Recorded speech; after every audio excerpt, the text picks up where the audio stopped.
Henry VIII wanted a son. Not happiness, not peace, not even love. A son. Everything else in his life, wives, faith, laws, even his own daughters, existed only in relation to that single goal. And when a man builds a family around obsession instead of care, the damage does not end with him. It echoes. Henry had 3 children who mattered to history: Mary, Elizabeth, Edward. They shared a father, but they did not share a childhood. Mary was born first in 1516 to Catherine of Aragon. She arrived after years of miscarriages and stillbirths, and for a moment, she was cherished. Henry adored her. He showed her off at court. He believed she proved that he and Catherine could produce heirs. Mary remembered that version of her father, and that memory would haunt her for the rest of her life. She was raised deeply Catholic, shaped by her mother's faith and discipline. Catherine of Aragon was not a weak woman. She was educated, politically aware, and descended from Isabella of Castile, a queen who ruled with force when needed.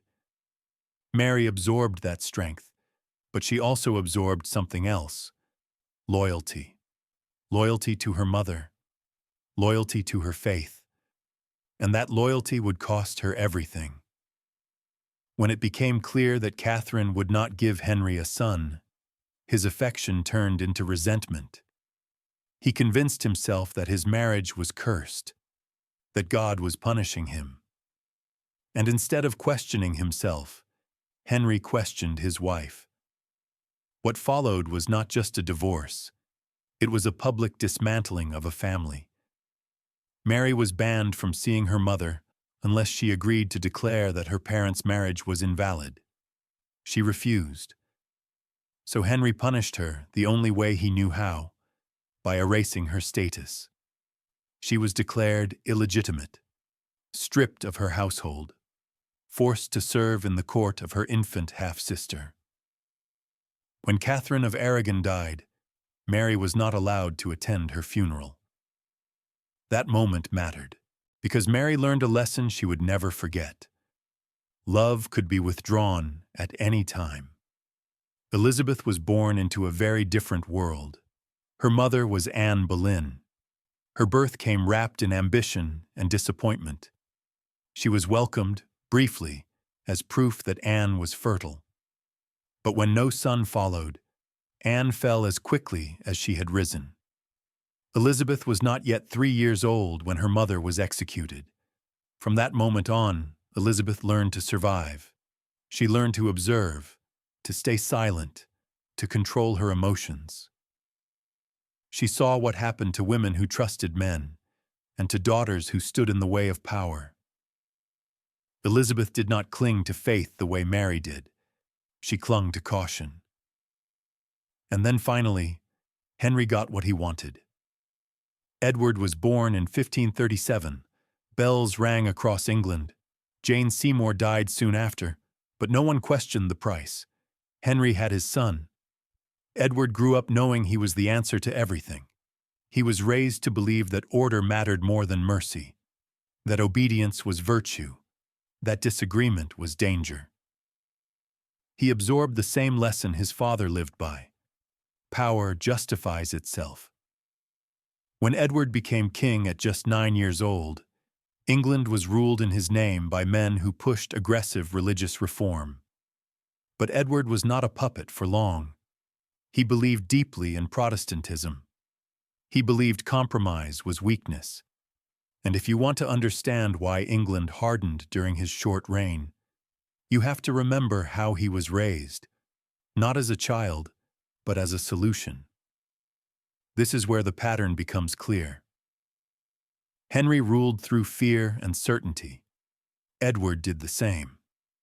And if you're interested in how family trauma shapes entire nations, not just thrones, this is exactly what this channel explores. So if you want more stories like this, told through people rather than myths, subscribe.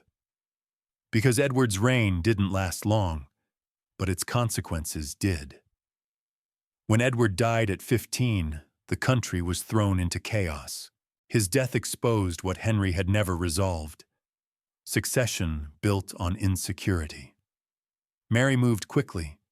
She had waited her entire life for legitimacy, for restoration, for justice, as she understood it. When she became queen, she did not see herself as cruel. She saw herself as correcting a wound, restoring the faith that had been taken from her mother, from herself. Mary ruled as someone who had been humiliated, not protected. She believed unity required force. That hesitation invited rebellion. Her reign was short, but intense, and history would reduce her to a nickname. But Mary was not born violent. She was formed that way. Elizabeth watched all of this. She watched her sister rule through faith and pain, and fail to secure stability. She learned from it. When Elizabeth became queen, she chose a different path. No marriage, no heirs, no sharing power. Elizabeth ruled through image, balance, and delay. She trusted no one completely. She survived because she never forgot what her father had done to the women closest to him. But to truly understand what Henry did to his children, we have to step back. Because no one becomes this kind of father overnight. Henry VIII did not grow up expecting to be king. He was the second son, the spare. His older brother Arthur was raised to rule. Henry was raised to enjoy life, to study, to perform, to shine at court without the burden of succession. Contemporary accounts describe him as charismatic, athletic, generous, even affectionate. And then Arthur died. In an instant, Henry inherited not only the crown, but the fear that came with it. The Tudor dynasty was young and fragile, born out of civil war. Henry grew up surrounded by stories of cousins killing cousins, of crowns lost because the line of succession failed. That fear never left him. It shaped how he viewed marriage, how he viewed family, and how he viewed his children. To Henry, love was conditional. Worth was measured by usefulness. A wife was valuable only if she produced sons. A daughter was valuable only as a political tool. And a son was not simply a child. He was insurance. This is why Henry could adore Mary as a child and destroy her as a teenager. Why he could celebrate Elizabeth's birth and erase her mother weeks later. Why Edward was raised not as a boy, but as a symbol. By his later years, Henry lived in constant pain, chronic leg ulcers, infections, limited mobility, and likely head trauma from jousting accidents changed him. Pain hardened him. Power amplified it.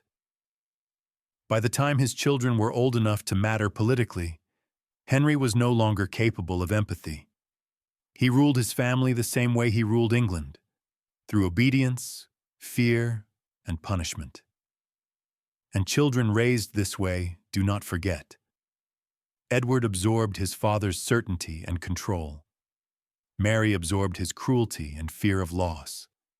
Elizabeth absorbed his unpredictability and learned never to depend on anyone again. One father, 3 children, 3 very different reigns. Henry VIII did not live to see the full consequences of his parenting. But England did. And in the end, the greatest legacy he left behind was not a dynasty secured by sons, but a kingdom forever changed by the daughters he tried to break. Thank you for watching. If you value history told carefully and accurately, consider staying with this channel and subscribing. The past deserves precision as much as curiosity.